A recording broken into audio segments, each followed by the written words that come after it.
Welcome back to the shop. I'm Brian DeMambro.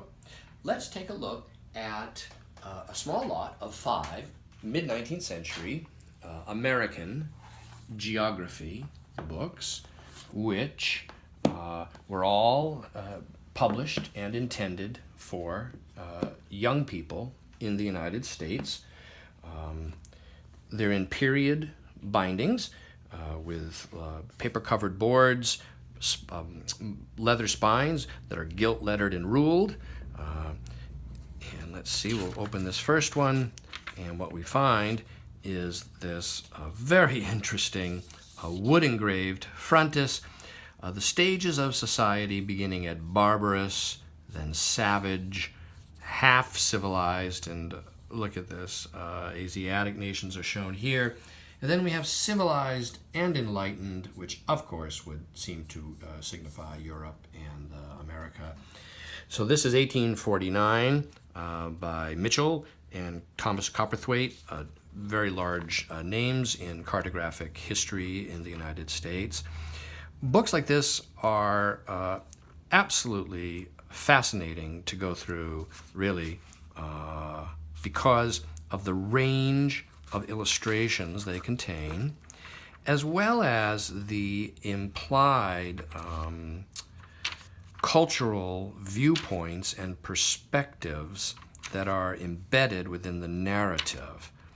So, for instance, in so many of these, as they talk about various countries, there's this discussion of them as possessing traits on a scale ranging from barbarous and uncivilized up to enlightened, and it's oftentimes very openly discussed. Here's an 1845 Peter Parley, who was a very famous, well, it's a pseudonym, a pen name for Samuel Goodrich, but in his day he was a major author who wrote for young people. And again, we see here the range of illustrations is just so interesting, and each little region of the world has its own map to go with it.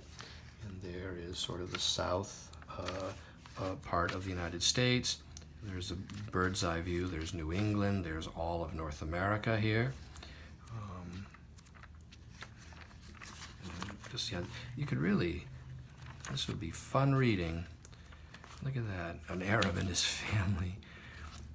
Palestine, or the Holy Land, Hannibal. Oh yes, this is very interesting. Ah, there we see mountains of the moon cutting all the way across the interior of the continent right there. Huh. Animals all gathered up. That's the second one. This one, they often have writing in them from children, of course.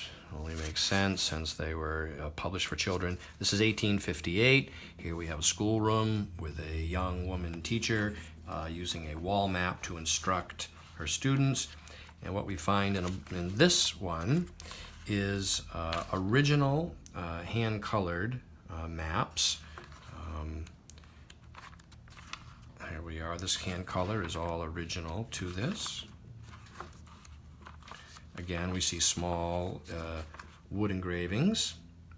That's an interesting map of the United States. There's Asia, there's Europe, South America, there's all of North America. And again, simple outline forms. Here's some geographical terms, island, peninsula. Then there's this version of Smith's geography. And again, we see a profusion of small wood engravings. Now, what makes this one quite interesting, really, is 1844. Again, we see a different version, a totally different version of a wood engraving, signed right here by the artist, of barbarous, savage, half-civilized, and civilized and enlightened. But here, in addition, this one has a state-by-state summary with some basic facts about each state. And then it also gets into the territories of the United States, our Florida, Wisconsin, Iowa, Mandan, Indian, and Oregon, besides the District of Columbia. So here's Mandan District, Wisconsin Territory. Look at this, Iowa Territory, the populations here, 31,043. Indian, Oregon. And here we have scenes from American history, Canada, and you get into the rest of the world. Very interesting. Some childhood art here at the back. And the final volume in this lot is this one right here with Manners and Customs by Olney. And the date on this appears to be the same, right, 1849. And here we see a wood engraved frontis with Native Americans. Symbolic representatives of the continents are here.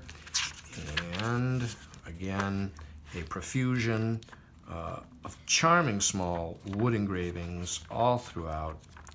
Yes, this is very interesting. And it goes state by state, and so we get, look at this, here's District of Columbia, and so on. And I'm going to, yeah, right. Oregon Territory is here. Wild horses, an Indian council, Iowa Indian Territory, Nebraska, Wisconsin, Michigan, Indiana. There we go. This lot of 5 mid-19th century geography books is available online from me, Brian DeMambro.